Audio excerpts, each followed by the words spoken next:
It's always good to see such a strong connection between a show and its director. For example, the director of Food Wars spends his time posting pictures of curry on Twitter. Kunihiko Ikuhara is just as mad and vibrant as his anime suggests, and Seiji Kishi, director of the underground fighting series Kengan Ashura, is buff. Seriously buff. Seiji Kishi is a veteran anime director with experience across genres, and at OTAQUEST we had the opportunity to interview both him and screenwriter Makoto Uezu about their work on Kengan Ashura, 3D animation, and the unique ideas that led them to create such a unique anime.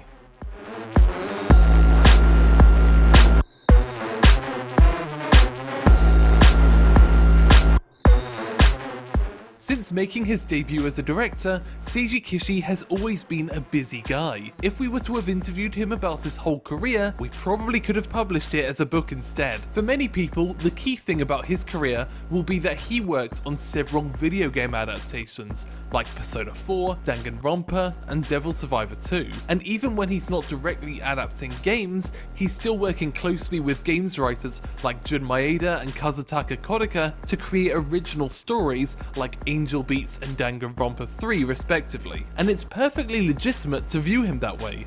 As the video games guy, he is a massive fan of games and even loved Danganronpa so much that even when Spike Chunsoft suggests he change the story to make it fit into 13 episodes, he refused and attempted to keep the story as intact as possible, staying late at the studio trying to replicate the game's appeal. It doesn't always work out for the best, but Seiji Kishi's passion is pure. Outside of games, he's also fulfilled his wish to create offbeat anime with projects like The Bizarre Humanity Has Declined, the eerie Yuki Unit is a Hero, and the maddening Rampo-Katan. But even with this breadth of work, with entirely different worlds, characters and stories, Kengan Ashura, as a gritty, violent fighting series with 3D CG animation, feels out of place for him.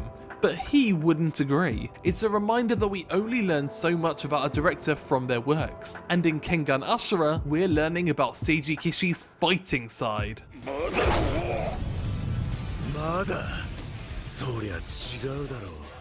The guy's a big fan of martial arts.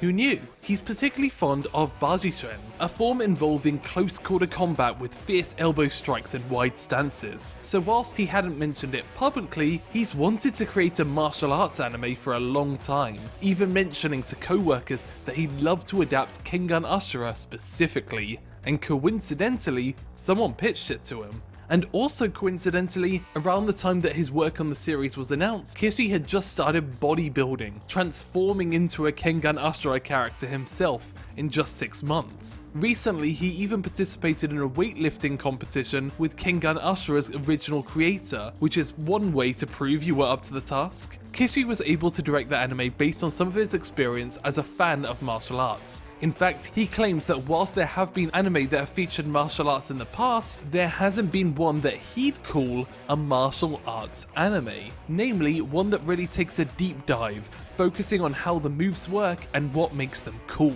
To achieve the level of detail he was aiming for, he had to go 3D CG and turn towards Lark's Entertainment. But 3D is expensive, time-consuming, and difficult, and they were aiming high, pointing towards the Street Fighter 4 opening as an example of what they aim to achieve. But there's one glaring problem unique to a fighting series. If a character gets hit a lot, those hits show up, right? In a 2D anime, this is fine. Just make sure that the animation includes some cuts and bruises later in the episode. But for 3D, this can often require a whole new model to be created just for a couple minutes of animation. For particularly budget-strapped 3D anime like the magnificent Kotobuki, they will create characters that don't have a lot of screen time in 2D. But as Kishi notes, this makes the results of the fights really obvious. The one they bothered to make a 3D model for is gonna win and advance in the tournament, so they made a compromise. They couldn't create battle damage models for everyone, but what they could do is make a 2D battle damage overlay onto minor characters who wouldn't spend much time on screen. This isn't the only example of 2D animation being used in a creative way for the 3D show, and since they got the inspiration for the style of the show from Street Fighter 4, where do you guess they got the inspiration for the flashbacks? Yeah, another video game. This time they took a look at how The Witcher 3 uses 2D art to distinguish from its usual style and portray flashbacks in a unique way. And to create these motion graphics, they looked back to their experience on the punishments in Danganronpa the animation. And that's what's surprising about Kishi. He works on so many different shows, but he keeps on finding ways to bring his own experiences in work and life to these brand new ventures. I think Kengan Ashura is special to Kishi, but he really gives off the impression that he can talk at the same level of depth for any number of his past works. But to get the full story on how he and the team at Larks created Kengan Ashura, follow the link in the description to read our interview on OTAQUEST.com.